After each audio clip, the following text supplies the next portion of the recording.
la salle. Après l'intervention suivante, j'ai le plaisir d'appeler Olivier Barraud, dirigeant d'Elodis International, et Gabriel Mauguin, chef de projet R&D industrialisation à la direction scientifique de l'EITA. Merci de me rejoindre. Vous pouvez les applaudir. Installez-vous, pensez à lancer le diaporama. J'en profite pour vous présenter Olivier, donc vous êtes dirigeant d'Elodis International. Le thème de la présentation aujourd'hui, c'est la mise en place du procédé Green CIP sur le site d'Ifignac Leita. C'est une technologie que vous avez développée de régénération des solutions de lavage industriel, une solution que l'on peut retrouver sur le salon, notamment chez Fossélev, qui a obtenu le prix RSE de cette édition 2024 du CFIA, d'où le trophée que vous avez amené, Olivier. Quelques mots sur ce prix. Merci beaucoup. Oui, bonjour à tous. Bah oui, c'est une grande fierté, un prix collaboratif puisque c'est avec l'intégrateur de Process Foslev Process Solutions qui intègre la technologie Green CIP dont on va parler à l'instant avec le groupe Leita. Donc c'est le fruit d'une vingtaine d'années de développement et notamment beaucoup en Bretagne. On parlait de réseau en Bretagne. C'est vrai qu'il y a beaucoup d'acteurs dans l'innovation qui vont supporter ça, notamment l'Université Bretagne Sud. Et puis on a eu diverses collaborations qui ont conduit à ce projet-là qui a beaucoup de sens. Félicitations Olivier. Merci. En tout cas pour ce prix RSE. Gabriel, je l'ai dit, vous êtes chef de projet R&D industrialisation au sein de la direction scientifique de la coopérative Leita, entreprise coopérative laitière du Grand Ouest. Le siège est à Brest. 6 sites industriels tous implantés dans le Grand Ouest. Allez, un chiffre pour donner une idée, c'est 1,5 million de litres de lait collectés par an, c'est ça. Et vous êtes particulièrement en charge des technologies innovantes pour le côté ingrédients laitiers, tout à fait. C'est ça. Et puis en charge également de la qualification du Green CIP sur le site d'Ifignac. Alors Gabriel, pour illustrer l'enjeu, quelques chiffres que représente cet enjeu de l'eau au sein de l'EITA. La zapette fonctionne, c'est bon, c'est parti. Oui, donc tout d'abord, merci de l'invitation. Donc, oui. Alors, on va régler je m'en occupe, continuez Gabriel. Donc, pour l'EITA, beaucoup d'enjeux autour de l'eau. Je vais reprendre un petit peu perturbé par là. Reprenez votre fil, Gabriel. On est parti. Donc, je refais la question, rembobine. Alors, l'enjeu de l'eau chez l'EITA. Oui, donc en fait, à travers notre démarche Passion du lait, notre démarche RSE Passion du lait, l'EITA a plusieurs objectifs. Et un objectif également environnemental, surtout à travers une réduction de notre consommation en eau. Et donc, pour donner quelques chiffres, illustrer avec quelques chiffres, l'EITA, c'est 3,5 millions de mètres cubes d'eau consommée en 2021. Et à titre illustratif également, la consommation d'eau par litre de lait transformé, chez l'EITA, on est aux alentours de 2,25 litres, pour une moyenne au niveau des industries laitières à 2,3. Donc, ce qui montre une moyenne intéressante pour l'EITA. Et puis un enjeu très important aussi, c'est au niveau de la raréfaction de cette ressource en eau, avec, comme évoqué précédemment sur les différentes interventions, un changement climatique qui impacte directement la présence et puis la nécessité d'utilisation derrière, et puis la présence d'eau et son utilisation, et limiter son utilisation derrière. Et puis on est également présent sur un bassin breton très concurrentiel où de nombreuses industries agroalimentaires sont présentes, et donc on a différents usages sur le territoire qui amènent de la concurrence. Deux leviers importants ont été identifiés que sont les ECML, donc les eaux issues de la concentration du lait. Et donc là on évalue chez l'EITA une source de potentiel 15 à 20% d'économie, en lien direct forcément avec l'applicatif, avec les décrets dont on a parlé précédemment. Et puis donc chez l'EITA, c'est environ 70% de cette eau consommée qui est utilisée pour les lavages, pour les NEP, les nettoyages en place, donc qui représentent la grosse majeure partie de l'eau utilisée. Donc des voies forcément d'amélioration et d'optimisation de cette eau. Alors quel type d'actions sont menées justement ? Donc avec la démarche RSE, on a un plan d'action qui est assez clair, donc avec des actions assez basiques, classiques de l'industrie agroalimentaire, donc la chasse aux fuites, l'installation de débitmètres pour contrôler, mesurer, connaître nos consommations, et puis également la limitation des nettoyages externes de camions et des sites.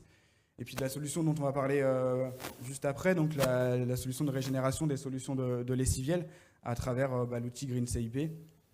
Et puis des actions autour de l'optimisation des lavages avec le test de nouvelles sondes telles que les OptiClean ou des nouvelles méthodes s'appuyant sur du digital, sur l'intelligence artificielle qui avait été présentée l'année dernière, entre autres à travers Trasos. Et puis des réflexions aussi également à travers la conception de la NEP du futur, du nettoyage du futur. C'est clair, Gabriel. Alors, focus sur la solution Green CIP avec Olivier. Prenez le micro. Finalement, ou alors, vous continuez, Gabriel, c'est sur encore cette slide. moi, allez-y, oui, je vais pardon, je vous parler votre temps. Parler du partenariat qu'on a entrepris avec Elodis depuis l'année 2017-2018. Et puis différents sujets abordés dans ce partenariat à travers donc la réflexion autour de la NEP du futur. Donc c'était un projet NEP pur à travers une NEP on va dire dynamique qui tout en respectant un tact mais qui va permettre de gérer ses consommations et d'aller optimiser le nettoyage en place de l'industrie. À travers également l'installation d'un Green CIP donc sur Ifignac, qui est parti d'abord d'une phase d'essai débutée en 2017 et puis qui a eu lieu cette phase d'essai qui s'est découpée en 3 phases, avec une phase d'essai sur un équipement, puis testé sur la soude régénérée sur des outils membranaires, et puis derrière une utilisation de cette soude en mixte avec de la potasse sur des outils membranaires, dont Olivier précisera plus tard l'utilisation, et puis également l'utilisation de capteurs OptiClean. Donc c'est un capteur avec un signal UV-IR qui permet de lire en fait la charge que l'on a dans notre solution. Et donc ces capteurs sont en partie utilisés sur nos sites de Diffignac et en test sur Créin et sur le site de Créin et sur le site de Landerneau. C'est clair. Voilà. Entendu, merci Gabriel. Focus sur les enjeux autour du nettoyage en place, Olivier. Oui, merci beaucoup. Juste un petit rappel, même si je pense que beaucoup sont un petit peu au fait de la problématique des nettoyages en place, mais c'est toujours important quand on aborde une usine de remettre les choses au clair sur les enjeux globaux liés au lavage. Évidemment, l'enjeu de l'eau est central, on l'a vu dans le cas des laitiers comme l'Aïta, où effectivement on est souvent dans des franges de 50 à 70% de l'eau qui peut être consommée au niveau des nettoyages, donc c'est majeur, on va dire, comme axe. Et donc il y a ce bon vieux cercle de Zinner qui définit ce qu'on va appeler le tact, comme on bien avait un effet mécanique, donc c'est beaucoup d'eau et de pompage, donc c'est aussi de l'énergie thermique parce qu'on va chauffer les solutions, donc dans un contexte aussi de décarbonation dont on a beaucoup parlé par exemple l'année dernière et encore aujourd'hui, c'est évidemment essentiel. Il y a le facteur chimique et on consomme beaucoup de détergents, on y reviendra, puis c'est l'objet de la démarche, dont il ne faut pas oublier que dans un bilan, carbone, justement, ça rentre en ligne de compte parce que le facteur émissif d'une soude ou d'un acide nitrique, par exemple, sont particulièrement forts. Et puis, il y a le facteur temps, alors, qui est le temps de contact pour que les 3 autres facteurs agissent efficacement, alors qui est souvent une recette un petit peu standard, même si elle a été qualifiée et qu'on répète tant qu'on n'a pas de problème bactériaux, on va dire. Donc ces 4 facteurs réunis, c'est à chaque fois des facteurs d'émission, d'énergie, d'eau, donc d'un point de vue environnemental, c'est clé. Il y a aussi un enjeu, quand on parle de temps, de productivité, de performance industrielle. Et ma démarche depuis une trentaine d'années, ça a toujours été d'aborder ces sujets de l'eau et l'énergie, pas simplement pour faire des économies sur cet axe-là, mais d'améliorer la performance industrielle en tant que telle, qui est évidemment un autre levier. Quand on connaît le prix actuel de l'eau, il faut aussi trouver d'autres leviers pour les rendre efficaces et rentables. Et il y a le 5e facteur qu'on néglige souvent, et qui est souvent mal connu des industriels en termes d'impact, c'est le rejet avec le traitement sur la station d'épuration, qui est un investissement déjà, ça représente un CAPEX, et des coûts opérationnels dont il ne faut pas oublier que le coût de fonctionnement, par exemple, électrique d'une station d'épuration est directement proportionnel à la DCO qu'on lui envoie, la charge organique. Et une laiterie, par exemple, c'est rapidement entre 6 et 8% de la facture électrique consacrée à une station. Donc, toujours, c'est important d'avoir une vision holistique du sujet, et on y reviendra sur le sujet RSE par rapport à la démarche qu'on a eue. C'est l'eau est un focus, mais ça n'est pas le seul en l'occurrence. Donc, ce rappel étant fait, si je parle de la techno en question, donc l'innovation est très forte, puisque là on parle du coup, comme parlait Jean-Luc tout à l'heure, on est dans la rupture technologique, ce qui permet, on va le voir aussi, de pivoter sur plein de choses, parce que du coup on peut s'autoriser d'aller beaucoup plus loin et de faire des retournements coperniciens sur des pratiques qui sont maintenant établies depuis très très longtemps. Alors ce qui crée aussi des freins, parce que forcément ça change énormément les habitudes ou la vision classique du lavage, mais grosso modo ce qui va se passer, ce que vous voyez à gauche, on va récupérer une solution qui est souillée, et notamment avec beaucoup de matière en suspension qui présente un risque bactériaux. Or, l'objectif du lavage, il ne faut pas oublier, c'est vraiment évidemment d'avoir une sanitation des installations qui permettent de produire sainement les produits qui vont sortir de l'usine. Eh bien, on récupère cette solution souillée et puis par un procédé physico-chimique qui est unique au monde, on va faire une coagulation, une flocculation, comme on le ferait un peu dans une première étape de station d'épuration, ce qu'on appelle un DAF, et on va capter la matière, la décanter, et on va la séparer, on va même l'envoyer à l'égout puisqu'elle est traitée, donc elle va passer dans la station, on la retrouvera directement dans les bouts de la station, et vous allez voir, on va voir des impacts multiples. Alors évidemment, la soude, c'est ça ce qu'on a en tête, c'est un peu le haut de l'iceberg, parce qu'on a des rendements à 90-95%, on va dire, de récupération, avec, je ne détaille pas trop, mais une soude dont on a déterminé qu'en plus elle est plus efficace qu'une soude neuve, elle s'additive dans le processus, et avec des impacts, comme on va le voir ici, bon, à titre indicatif, qui se rapporte très, très bien au sujet de l'activité laitière, eh bien, on va avoir des impacts évidemment sur les produits chimiques, alors qu'ils ne sont pas forcément de 95%, parce qu'il y a toujours une partie qu'on n'arrive pas à récupérer pour des pulses de vanne, du front de dilution, mais très souvent dans un objectif de 75% de réduction des produits lessiviels, et puis de réduction de moitié des consommations d'eau, des consommations d'énergie thermique, puisque je n'ai pas donné les ordres de grandeur tout à l'heure, mais sur les lavages d'une activité de ce type-là, laitière, eh bien, on va avoir 15 à 20% d'énergie gaz qui est consacrée au lavage. Donc c'est aussi, en termes de décarbonation, un levier important. On va retrouver un effet sur l'épuration, où on va capter et traiter à la source cette DCO, donc on soulage d'autant la station d'épuration, et on réduit les volumes de boue avec les problématiques d'épandage, qui pour des usines en pleine croissance sont parfois sur nos territoires également une contrainte. Et puis on va agir sur les temps de lavage eux-mêmes avec une réduction voilà, qui peut être de l'ordre de 10% sur les temps de lavage, donc c'est aussi un facteur fort de productivité.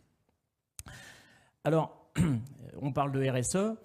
L'importance d'une démarche comme celle-là nécessite d'avoir une vision globale des impacts. Ce n'est pas tout de dire on se fait une économie sur des détergents ou sur de l'eau, etc. Est-ce qu'on a bien... Est-ce qu'on ne... Il n'y a pas de transfert d'impact. Voilà, est-ce qu'on ne transfère pas les impacts, ne dégrade pas par ailleurs, et d'où la nécessité dès le départ de faire une analyse de cycle de vie complète sur cette démarche-là pour bien qualifier évidemment l'impact.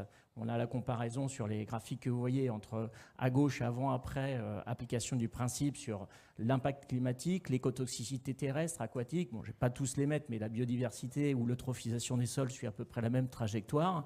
Et donc ça, ce sont des bénéfices importants qui, je dirais même, dans cette démarche-là, puisqu'on dit qu'on est dans un mode retournement copernicien, on peut pivoter. Ce qu'on a fait, on y reviendra dans le cas de l'AITA, et notamment le travail sur les membranes qui nécessitent des détergents spécifiques, de basculer sur d'autres familles de détergents, plus naturels, entre guillemets, moins impactants, plus efficaces, plus chers, mais si on sait les régénérer à 90-95%, le sujet n'est pas tout à fait le même, et donc pour aller encore plus loin dans la démarche et les bénéfices associés. Alors on donne la parole à Gabriel pour le bilan sur ce qui a été mis en place au sein de l'AITA Ifignac. Ouais, un premier bilan à date où donc le projet Green CIP sur Ifignac est encore en cours, donc, mais on peut faire un premier bilan à date où au niveau de l'abattement, on va être de la charge présente entre la soude entrante et la soude sortante du process, on est aux alentours de 95%. Donc on a vraiment une soude qui devient translucide. Un rendement volumique et de flux donc rapporté à la concentration de 95% également. Donc on n'a pas de perte volumique et de concentration. une forte diminution de la consommation de soude, de l'ordre de 70% sur un équipement. Donc là, l'équipement en question est un évaporateur qui était auparavant en solution perdue et donc actuellement réutilisé. La soude est actuellement réutilisée à travers le green. Et puis cette installation du green CIP a permis d'économiser entre 6 à 7 mètres cubes par lavage d'eau par lavage sur l'évaporateur. Alors, sur l'eau, justement, qui est le thème de la matinée, c'est sur quelle étape qu'on gagne? Est-ce que c'est sur le prélavage C'est à la fois sur le prélavage et puis l'étape de soude où, forcément, étant donné qu'on était sur une étape de une soude en solution perdue, on venait à chaque fois mettre de l'eau plus de la soude pour faire notre solution de lavage. Et donc là, étant donné qu'on arrive avec une solution qui est directement à la bonne concentration, on vient faire des économies d'eau. Et ce qui représente, donc là 6-7%, qui représente à peu près 10 à 12% de l'eau consommée par lavage. Et puis une réduction également de la charge en DCO rejetée à la station d'épuration. Donc qui n'est pas forcément facile à mesurer parce que cette DCO se retrouve encapsulée, mais on voit un réel impact sur la STEP. Quelles sont les perspectives, Gabriel? Et donc les perspectives au sein de ce partenariat avec Elodis, donc c'est le déploiement de Green CIP sur les autres sites Leïta. On voit un impact positif. À l'heure actuelle, les premiers chiffres montrent des résultats très satisfaisants. Et donc on imagine le déploiement d'autres Green CIP sur les autres sites Leïta. On a parlé de régénération de la soude, mais on peut parler également de la régénération de la phase acide qui est faisable aussi. Et donc c'est un levier possible d'économie aussi d'eau et d'acide. Et puis, comme évoqué précédemment, l'utilisation de la soude régénérée pour aller vers des outils plus spécifiques, que sont les outils membranaires qui utilisent des solutions additivées. Et donc là, aller vers une solution de soude régénérée plus de la potasse ou plus un mixte entre les deux à travers les essais qui avaient été réalisés en 2018 qui avaient été plutôt satisfaisants. Merci à vous pour cette co-intervention. On peut les applaudir. C'était effectivement inspirant. On va prendre le temps de l'échange pour les questions-réponses. J'imagine qu'il y a des réactions, des demandes de compléments. Alors, un micro circule dans la salle. Amélia et Maria, est-ce qu'il y a une question, une demande de précision? Alors, première question, allez, je me lance, je me tourne vers Marie s'il n'y a pas de questions. Marie, vous avez présenté différents cas d'application. On voyait des sources de progrès très significatives. Est-ce à dire que c'est des solutions qui sont déjà en place de façon assez commune ou au contraire, c'est plutôt des expérimentations? Et ce qui voudrait dire qu'en fait, on a un large panel de progrès possibles si on met en application ces solutions? Alors, ce sont des solutions qui ont toutes été testées, validées, qui sont efficaces sur le terrain. Et au niveau de la maturité, ça va dépendre des sites industriels sur lesquels on se situe. Il y a des clients avec lesquels on travaille sur l'économie de la consommation d'eau depuis plus de 10 ans. Sur ces sites-là, ces solutions, elles sont déjà en place, ou en tout cas, il reste quelques leviers. La chimie a fait quelques grosses avancées ces 2 dernières années avec vraiment des nouveaux produits. Je pense à des produits sans rinçage, des désinfectants sans rinçage. Ça, c'est des solutions plutôt nouvelles. Les autres solutions, elles existent depuis longtemps, mais ça va vraiment dépendre du niveau de maturité des sites. Je me tourne vers Olivier et Gabriel sur le projet Green CIP. Est-ce que c'est un procédé, un peu, c'est la même question, déjà opérationnel, ou est-ce qu'il faut l'adapter au cas par cas? On est dans un mode expérimental ou au contraire c'est déjà facilement duplicable dans d'autres situations comme celle de Leïta? Non, c'est une solution qui est déjà standard. En fait, le CFIA pour nous a toujours été l'occasion de petits événements, comme effectivement la célébration aujourd'hui à travers cet exemple-là du trophée RSE. Mais il y a une dizaine d'années, on avait signé le premier contrat industriel avec la Silam, qui est à La Réunion, qui est un site à la fois laitier, qui fait de la crème glacée, des jus, etc. Et depuis plus de 10 ans déjà, une installation de 4 mètres cubeurs tourne sur ce site-là de façon continue. On n'a jamais jeté ni la soude ni l'acide. Il y a une grosse cuve de 40 mètres cubes de soude et l'acide nitrique également qui est régénéré. Et pour donner quelques ordres de grandeur, chaque année, c'est plus de 50 000 mètres cubes d'eau économisés, ce qui, à l'échelle de la Réunion et d'une usine comme celle-là, est considérable.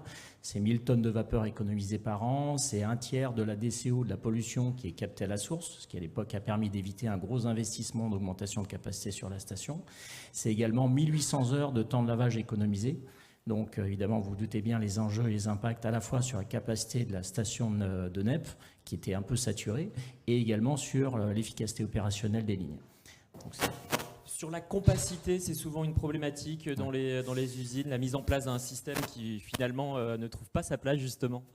Alors, on a mis à profit la période du Covid où, effectivement, on était moins en capacité, quelquefois, d'aller dans les usines pour travailler justement sur cet impact-là, parce que l'espace et la disponibilité des espaces dans les usines est assez compliquée. Et donc, on a développé un mode batch, qui est le système qui est présent actuellement sur le stand de Foslev, justement, et avec l'idée d'avoir tout un traitement qui se passe dans une seule cuve, et avec l'idée, c'est de l'intégrer dans une NEP. Quand on fait une NEP neuve aujourd'hui, l'idée, c'est pas d'avoir deux installations côte à côte.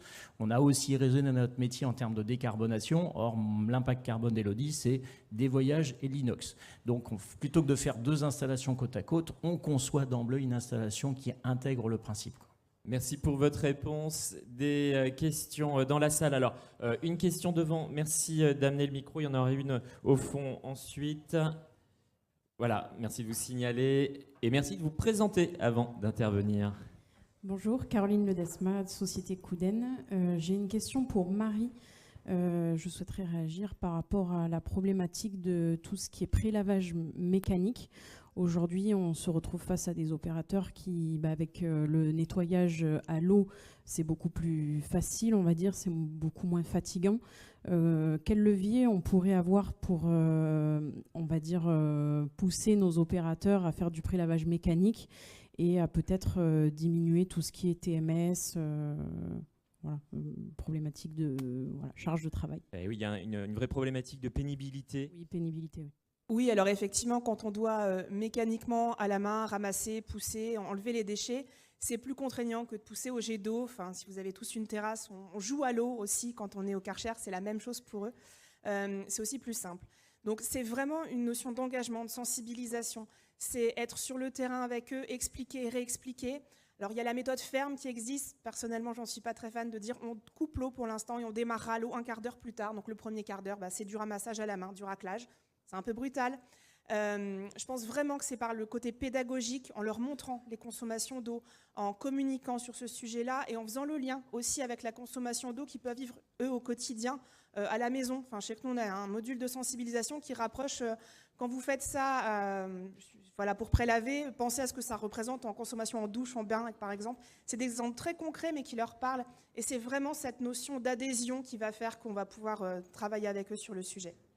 D'accord, merci. Merci Marie pour cette réponse. J'en profite pour dire aux gens qui sont debout qu'il y a quelques places au 2e et 3e rang. Une question au fond. Peut-on amener le micro au fond à gauche? Merci de vous présenter.